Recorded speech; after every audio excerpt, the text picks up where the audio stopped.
Welcome back everyone. Once again we are here with a problem of physics, that is of the chapter electrostatics, and the problem is based on the electric flux. Let's see what is the problem. We are having two geometrical figure, one is disk and another one is cone, and we have to find the net electric flux through disk and cone. क्या है problem का situation वो समझिए। Disc है जिसका radius r है, इसके centre से x डिस्टेंस की दूरी पर एक्सियल पॉइंट पे एक पॉइंट चार्ज q प्लेस्ड है। इस चार्ज q की वजह से डिस्क से टोटल फ्लक्स कितना होगा वो हमें कैलकुलेट करना है। दूसरा कोन है, कोन के वर्टेक्स पे एक चार्ज q है, इस कोन का एपेक्स एंगल थीटा है और कोन के थ्रू टोटल फ्लक्स चार्ज की वजह से कितना होगा वो हमें पता करना है। इस प्रॉब्लम को डिस्कस करने से पहले हम लोग थोड़ा सा सॉलिड एंगल का कंसेप्ट समझते हैं। बिल्कुल बेसिक कंसेप्ट समझेंगे सॉलिड एंगल का, उसके डेप्थ में नहीं जाने वाले हैं। जिस तरह से अगर आप प्लेन एंगल की बात करते हैं तो कहीं पर भी प्लेन एंगल जो होगा वो आर्क लेंथ अपॉन रेडियस होता है। दैट इज, अगर आपके पास किसी प्लेन सर्कल का एक आर्क है और वो arc centre of the circle पे अगर कुछ एंगल थीटा सब्टेंड कर रहा है, radius of the circle r और length of the arc l है, तो ये जो प्लेन एंगल थीटा है ये ratio of the arc length upon radius r है। ये बेसिक कंसेप्ट था जो पहले से आपको मालूम है प्लेन एंगल के बारे में। इसी तरह से अगर हम लोग सॉलिड एंगल की बात करें तो solid angle is similarly the angle subtended eight the centre of a sphere. हम भी बेसिक बात कर रहे हैं तो इसकी जगह पे हम लोगों ने एक स्फीयर एज्यूम कर लिया। सपोज ये एक स्फीयर है, इस स्फीयर का एक छोटा सा पोर्शन आप एज्यूम कर लें। ये portion centre of the sphere पे जो 3 डायमेंशनल एंगल सब्टेंड करेगा उसको हम लोग सॉलिड एंगल बोलेंगे। सॉलिड एंगल को डिनोट किया मैंने यहाँ पे ओमेगा से। Let r is the radius of the sphere, a is the area of the shaded portion, then the solid angle omega is area of this shaded portion upon radius का square. ये solid angle का fundamental है। Depth में नहीं जा रहे हैं अभी हम लोग, तो आपको सिर्फ अभी ये याद रखना है कि अगर कोई भी सरफेस है, उस सरफेस की वजह से किसी पॉइंट पे आपको सॉलिड एंगल पता करना है, तो उस सरफेस के पेरीफेरी से आप उस पॉइंट तक एक एक लाइन ड्रॉ करें और वो लाइन जब उस पॉइंट पर जाकर के टर्मिनेट करेगा तो आपको वहां पर एक 3 डायमेंशनल एंगल दिखेगा। It is just like looking inside a cone in your hand. आप जैसे आइसक्रीम खाते हैं, उसका जो कोन है, खोखला कोन जिसके अंदर आइसक्रीम ना हो, उस कोन को अगर आप लेकर के देखेंगे तो आपको दिखेगा कि अंदर की तरफ उसके वर्टेक्स की तरफ एक 3 डायमेंशनल एंगल दिखेगा, and that is what we call solid angle. So solid angle is the ratio of the area upon radius का स्क्वायर। तो जितने एरिया को लेकर के आप सॉलिड एंगल बना रहे हैं वो एरिया और जो रेडियस है उसका square, this is solid angle. ये फंडामेंटल है। अब हम लोग इस प्रॉब्लम को कैसे सॉल्व करेंगे वो समझते हैं। जैसा कि हम लोग गॉसेस लॉ में जानते हैं कि अगर कोई चार्ज किसी भी क्लोज्ड सरफेस के अंदर हो तो net flux through the surface is q upon epsilon naught. तो right now I am assuming charge q to be at the centre of a sphere, और इस टोटल स्फीयर से जो फ्लक्स होगा, नेट फ्लक्स जो होगा, that is q inside, that is charge q upon epsilon not, ये flux होगा। अब आपको एक जानकारी और चाहिए यहाँ पर कि what is the total solid angle at the centre of the sphere. तो बहुत सिंपल से कैलकुलेशन है। Total solid angle at the centre of the sphere means total surface area of the sphere upon square of the radius. तो अगर total solid angle की बात करें तो phi total at the centre of the sphere will be area of the sphere, that is 4 pi r square upon square of the radius. These two will cancel out, so the total solid angle at the center of the sphere is simply 4 pi steradian. Solid angle का ऐसा unit steradian होता है और plane angle का radian होता है। ये 11th class का कंसेप्ट था कि 7 फंडामेंटल यूनिट्स हैं, उसके अलावा 2 सप्लीमेंट्री यूनिट हैं, radian for plane angle, steradian for solid angle. ये दोनों डायमेंशनलेस क्वांटिटी है क्योंकि आप देख सकते हैं कि एरिया में मीटर स्क्वायर है तो मीटर स्क्वायर कैंसिल आउट हो जाएगा, 4 पाई डायमेंशनलेस है। Plane angle length of arc upon radius, तो लेंथ मीटर में, रेडियस में मीटर में, मीटर मीटर कैंसिल आउट, वो भी डायमेंशनलेस होगा। तो प्लेन एंगल और सॉलिड एंगल दोनों डायमेंशनलेस है, लेकिन these two are called as supplementary units. अब आगे बात करते हैं हम लोग। तो पूरे के पूरे स्फीयर से जो फ्लक्स है वो क्यू बाय एप्सिलॉन नॉट है। इसको हम लोग दूसरी तरह से यूं सोच सकते हैं कि पूरे स्फीयर का solid angle 4 pi radian steradian है, तो 4 पाई स्टेरेडियन से flux Q by epsilon not है। तो 1 स्टेरेडियन से कितना होगा, यूनिटरी मेथड। दैट मीन्स कि अगर 4 पाई स्टेरेडियन से फ्लक्स की बात करें तो ये flux Q upon epsilon not है। तो 1 स्टेरेडियन से कितना हो जाएगा, this will B Q upon 4 pi epsilon not, ये फ्लक्स थ्रू 1 स्टेरेडियन। अब अगर हम ये मालूम कर लें कि जो डिस्क है या जो कोन है, अगर हम लोग उसको इस स्फीयर के अंदर डाल दें और फिर ये सोचें कि जितना फील्ड या जितना फ्लक्स इस डिस्क से या कोन से पास करेगा उतना ही फ्लक्स स्फीयर के इस पोर्शन से पास करेगा, क्योंकि obviously flux is flow of field lines through a surface. तो same amount of field line will pass through the disc और कोन, और उतना ही फील्ड लाइन इस जगह से जो दोनों आपको रेडियस दिख रहा है बना हुआ, इससे पास करेगा। इसको समझने के लिए हम लोग थोड़ा यहाँ पर और मैथमेटिक्स करते हैं। ये तो फंडामेंटल बात हो गया कि भाई जितना फ्लक्स पास करेगा डिस्क से या कोन से उतना ही फ्लक्स पास करेगा स्फीयर के इस वाले पोर्शन से। तो अब इस वाले पोर्शन का कितना सॉलिड एंगल बन रहा है वो हमें जानना है। इसको समझने के लिए अब क्या कर रहे हैं हम लोग, स्फीयर को बहुत सारे थिन स्लाइसेस में कट कर रहे हैं। मतलब आप इमेजिन कीजिए कि स्फीयर में इस तरह से बहुत सारा रिंग बना हुआ है।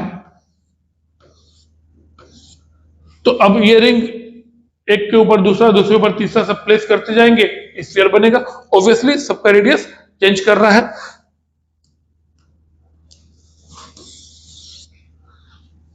इसमें से हम लोगों ने एक एलिमेंट एज्यूम कर लिया, वो element centre of the sphere पे कुछ एंगल सबटेंड कर रहा है फाई।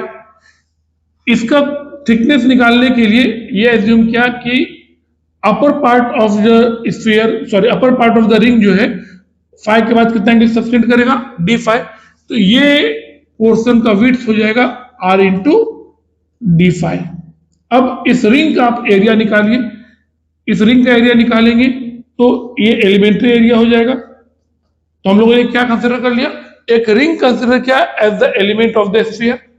इस रिंग का एंगल सबटेंड हो रहा है फाई, इसका थिकनेस है आर डी फाई, क्योंकि फाई के बाद जो छोटा सा एंगल होगा वो डी फाई।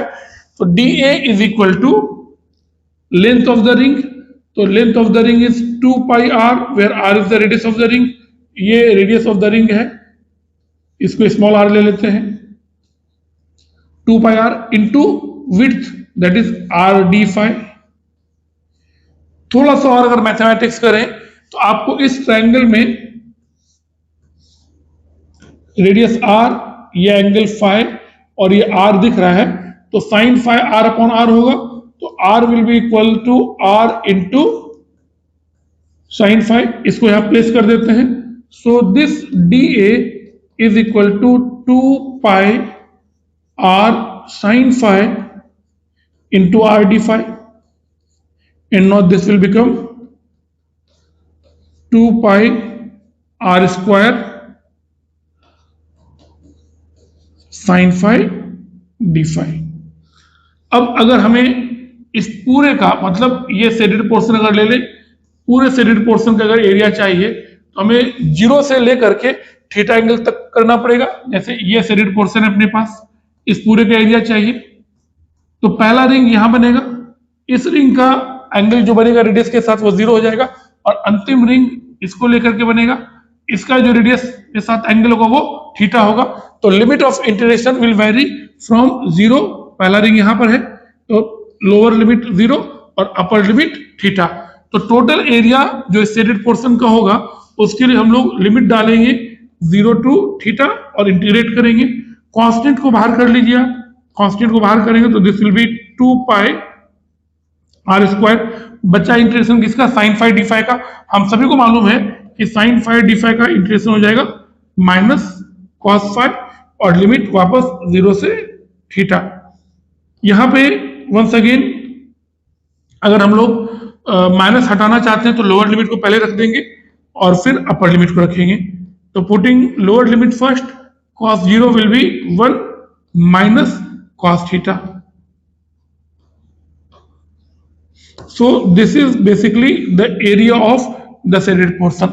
अब अगर हम लोग ये बात करें कि कितना सॉलिड एंगल ये सब्सटेंड करेगा, तो जो सॉलिड एंगल ये सब्सटेंड करेगा उसको हम लोग ले लेते हैं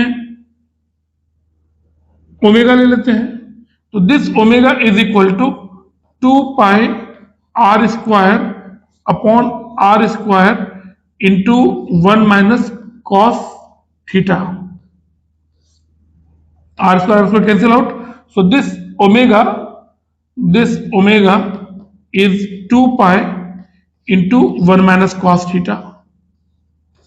That means solid angle जो ये shaded portion या subtend कर रहा है, ये shaded portion जो solid angle subtend कर रहा है, वो solid angle कितना हो जाएगा 2 pi into 1 minus cos theta. तो अभी हम लोगों ने डिस्कस किया था flux through total sphere is cube epsilon not and flux through 1 steradian is cube by 4 epsilon not. इसी तरह से flux through omega steradian, flux through surface सबस्टेंडिंग